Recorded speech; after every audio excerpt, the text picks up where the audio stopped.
Gaff, does that make it a perfect Christmas? It makes it a good Christmas, and the fans have deserved that, and certainly the players have. We've worked tirelessly. I've asked them to sacrifice a lot. Certainly asked them to sacrifice a lot of family time, and I've had them away from the families quite a lot. And they've represented the club as I'd want them to represent the club over the last 3 games. So it's been a good Christmas period, but it certainly weren't in doubt. I was looking at the performances and we were building towards a couple of back-to-back wins, which we've got now. So a fantastic performance today. Was that a patient performance today? Technically, first half I thought it was an excellent performance, and then from a technical battle, we moved the ball superbly on a pitch now that has gone. We've moved it well, and I feel for the chair and I feel for the ground staff here, because they worked tirelessly on it, and it's gone. It's completely. There's undulations everywhere, and to ask the players to play on it like they do is fantastic. Second half, we had to out battle Mansfield, and we've not done that in November. We've not really got to grips with the physicality in November, but today we did. We showed both sides of what we were about, and like I said, it weren't belief or lack of confidence. It was just a case of players making better decisions when when you're coming up against teams of Mansfield's style. So we've done that well today, and the group's growing. Danny Mayer doesn't do tap-ins, does he?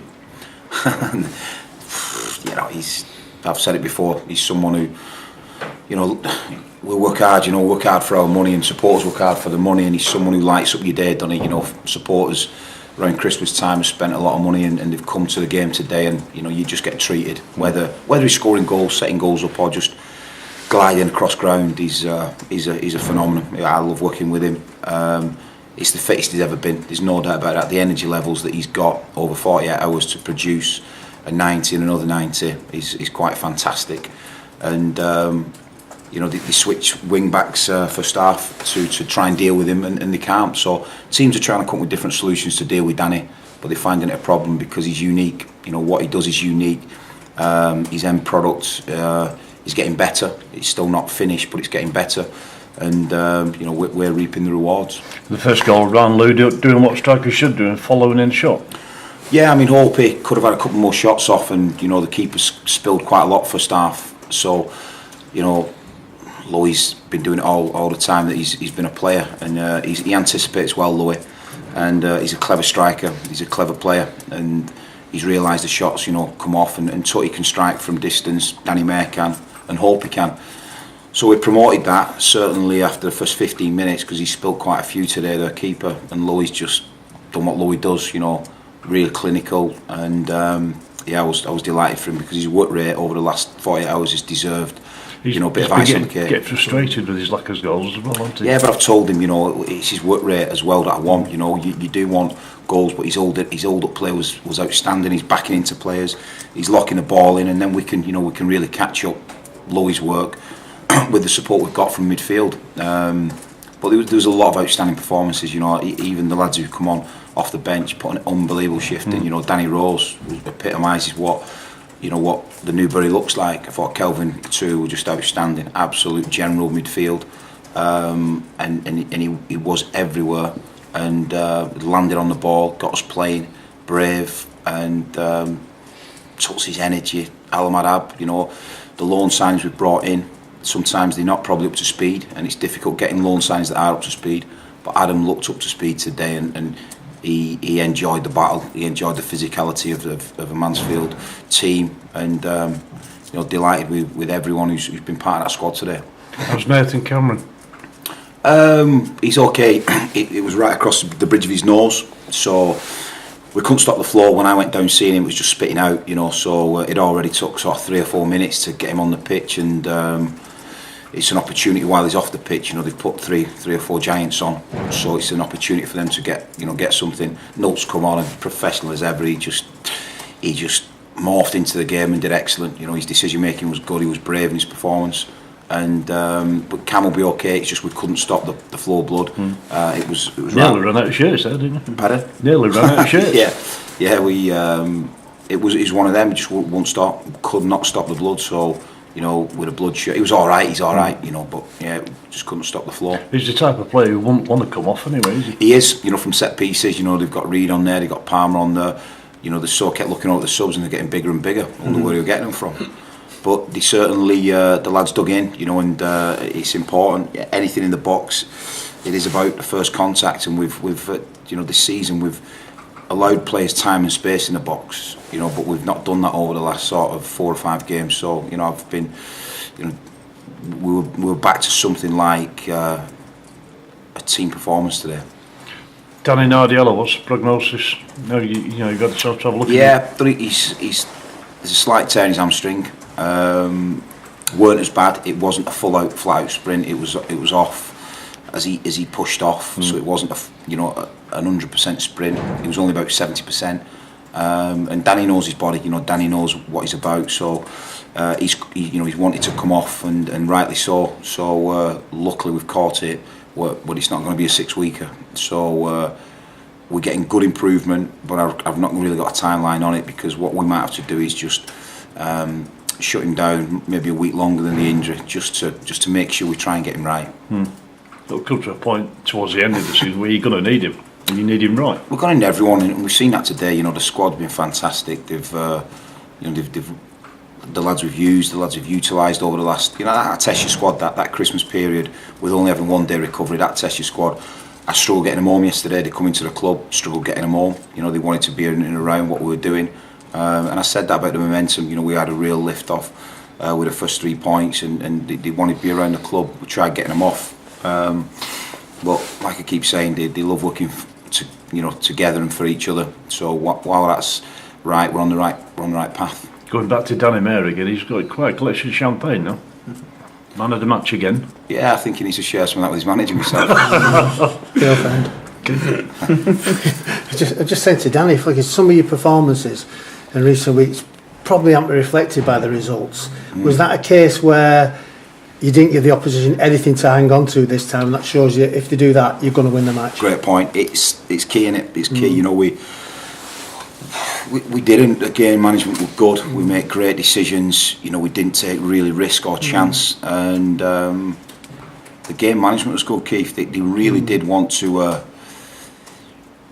stop the flow. You can't. You know, it gives them momentum. I think we had the momentum all the game. I don't think there was any time that, you know, we didn't have the momentum. I really did feel that it was a very comfy performance, a commanding performance, and I thought they were outstanding.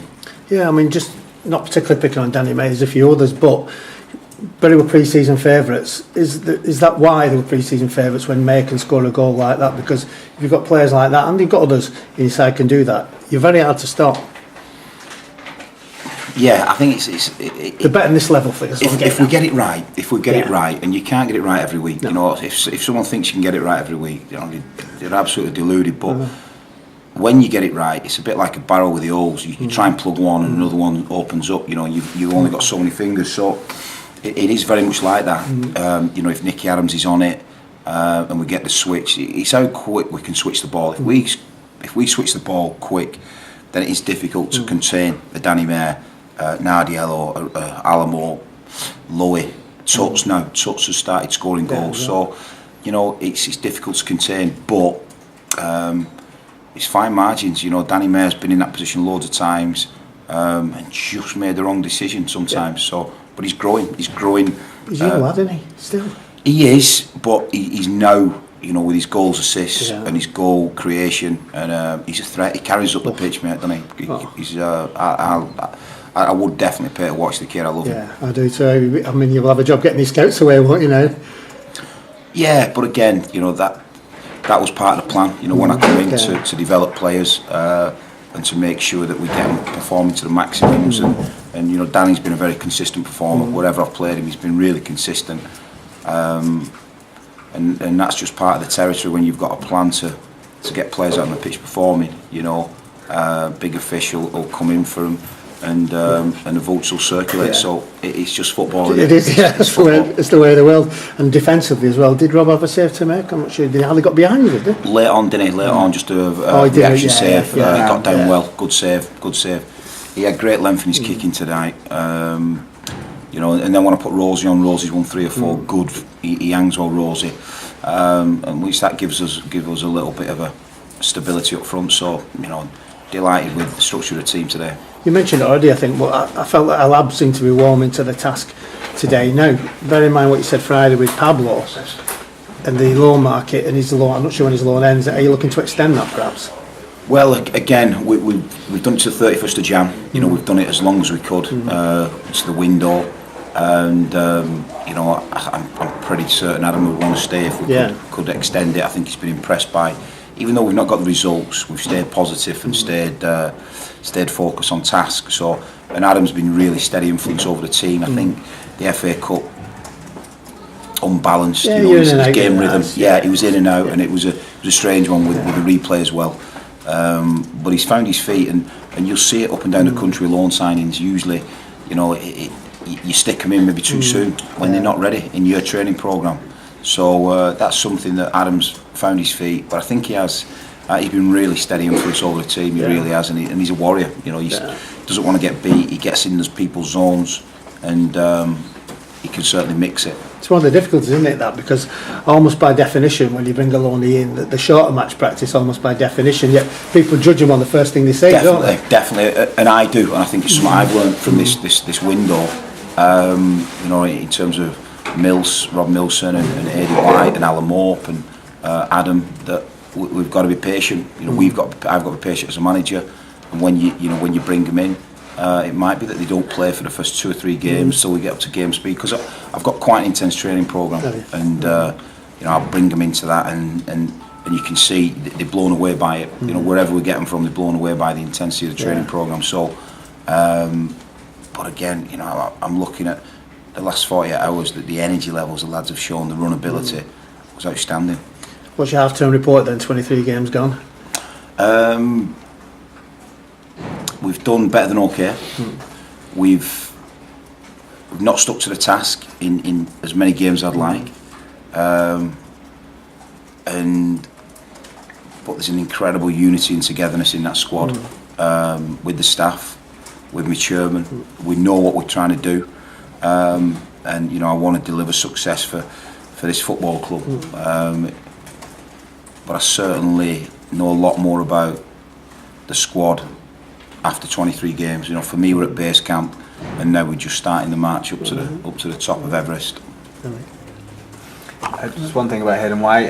The last time we spoke, you weren't sure whether you were going to appeal about the red card. What was your sort of prognosis in the end? What happened? Spoke to the Referees Association, and the only way we could appeal it had to be by 1 o'clock. But we had to send evidence in. Yeah. So we went out on Twitter to try and find some evidence, and no one's got any. Yeah. So, you know, he's gone off the linesman. I said at the time, you know, that the referee hadn't seen it, and he hadn't, but how he made the decision so soon, quite incredible. The linesman clearly saw everything, so he's saying what he called it was a grapple. There was definitely no punches thrown. That is what was confirmed when I went to see him in the referee's office. And you know, what was said in the referee's office remains to be, you know, I've got to keep that close to my chest, because I was in there with Chris Wilder, and we both was at the same opinion. There was a real lack of respect shown to myself and Chris Wilder, you know, in that room, and that's something that you know, we're doing a report about and trying to get right, because you know, we've gone in there as 2 managers, quite calm, and to ask for answers, and you know, we never got them. But it's disappointing because they have got a procedure, but if no one saw it, then, and you've no footage to back it up, then you can't even make a claim. So it was a disappointing one, because you know, the boy's got 4 games now, and that obviously takes him to the end of his loan. So it's more disappointing, not how it happened or what happened, because I don't believe there were punches thrown. You know, when punches are thrown, usually you know, you see the aftermath of that. But I think it was just a bit of a grapple. Players trying to get off the floor, pick another player up. That's what everyone said in and around us, and people who'd seen it. But no one else saw it apart from the 4th official. Everyone else is looking somewhere else, and the 4th official stayed on that point. Not sure how that happened, but there's nothing we can do about that now. I suppose the person that is most damaging after you've managed to obviously get the win today is Hayden White, isn't it? It's his career. He's trying to get it, kick-start it really from Bolton, and he keeps getting on the end of a. Well, I'm not sure the first one at Carlisle was a dodgy decision, but that definitely has. I was just like, Yeah, the injuries. It's just been stop-start on it, and I feel for him because I believe he's a player that sort of in and around our environment would flourish. I really do. You know, there's a player in there. He's the quickest player in the league. I really think he could gain a lot by being with us. I really do. But it's just been stop-start. I've not been able to really get into a rhythm with him, and I want to, because I feel there's a lad in there. If I can unlock a real passion and give him a cause, then the kid can fly. I'm guaranteed of that. But he wants a lot of work, and I'd love to be the person to work with him. But probably, I'm not too sure if I get that opportunity. But it's one we'll see. It's one we'll see. But Sawsey's come in today and done fantastic. You know, he gives us great quality from behind the ball. You know, he rarely gives a pass away, and he's stuck to his guns. The only time he's got down the side is when Junior Brown's got him, you know, on the inside track. But apart from that, Sawsey's quality today was fantastic, and he gives us a bit more presence. 6'1", he wins his fair share of headers, and I thought it was, the 14 players I've used today was outstanding. Do you think maybe Tom's a long-term possibility in that position? It's not one that he's played a lot. Tom is an incredible utility player. Wherever I've played him this season, the consistency has been phenomenal. It really has. I played him there in a reserve game at Bolton, and he was brilliant. His standing passing was superb. So, you know, it's helped us out. But again, he's excelled at that position. With regards to, I guess, the future, as soon as the window opens again, and it's everyone's talking about what players you can bring in, it's almost disrespectful to the players you've got here, really. But one that you've already got here is Hallam Hope. His loan deal doesn't last as long as Hallam's. Is he one that you're interested in? Maybe trying to have a word with Everton about a longer-term deal? Yeah, you know, we've seen he's probably a quarter of a yard off where he needs to be. He's still not where he was last season, and we've been having to be really patient with Hallam's form and Hallam's game time. We had to be really careful, because what I don't want to do is turn it into, you know, another injury. But he's someone who causes defenders problems. You know, when you see him on a team sheet, he's going to go the other way. He's different. He's got more pace than the other strikers we've got. He's quite robust, and he tries making opportunities for himself. So Hallam's form's only going to get better, and what I wouldn't like to do is put this work into him over the last 8 weeks, and then someone come and I agree, take advantage of that. Maybe that's helped us with him not scoring. You know, I think if he were on 6 or 7 goals now, we would be having a different chat, you know, but we've not. So he's playing catch up. He's had 6 months of basically, you know, not in a training programme, so he's going to be underprepared, and but I believe he's got real elite qualities. I really do, and it's an open book with Hallam. I think he could be a superb signing if we can make it come together. I suppose what you're talking about really is building a squad that really reaches its peak at the right time, and Hallam obviously doesn't need to be reaching its peak now, as everybody else, isn't it? I think it's the same with the whole squad. You know, I really do. I think the squad, I've seen signs of them today, and the last game were making very good decisions, very intelligent decisions of when to play and when to ease the pressure by sort of going beyond and not taking a risk. You know, and again, taking a risk on that pitch is very difficult. It really is, and they're making better decisions. That's what they are doing as a group, and we're learning to play both sides of football. You know, the physical element, but certainly the technical element was on view as well for staff. Okay. Right. Just quickly on that, the Hayden White, you've not made a decision yet on it, for example, you've not just spoke to Bolton? Just not spoke to Bolton. We've been that busy, Keith, that we've just not done anything, mate. So we'll get back to the drawing board. The lads will have Monday off now, and then get back to the drawing board and just come down off the gears and get ready for Dagenham. How's Keelan Gaffer? Pardon? Keelan O'Brien, how's he doing? He's okay. It's settled down brilliant, but again, we've got to make sure there's enough power and strength in and around his knee. And you know, it's someone that I'm not going to rush back. I'm going to make sure that he'd done a lot of leg work before he got injured, so that saved his knee from an impact injury. So we've got to get real strength into this kid, and you know, he's someone who I'm not going to rush. Definitely not going to rush him back. Brilliant. Cheers, guys. Thank you. Have you for 90 seconds?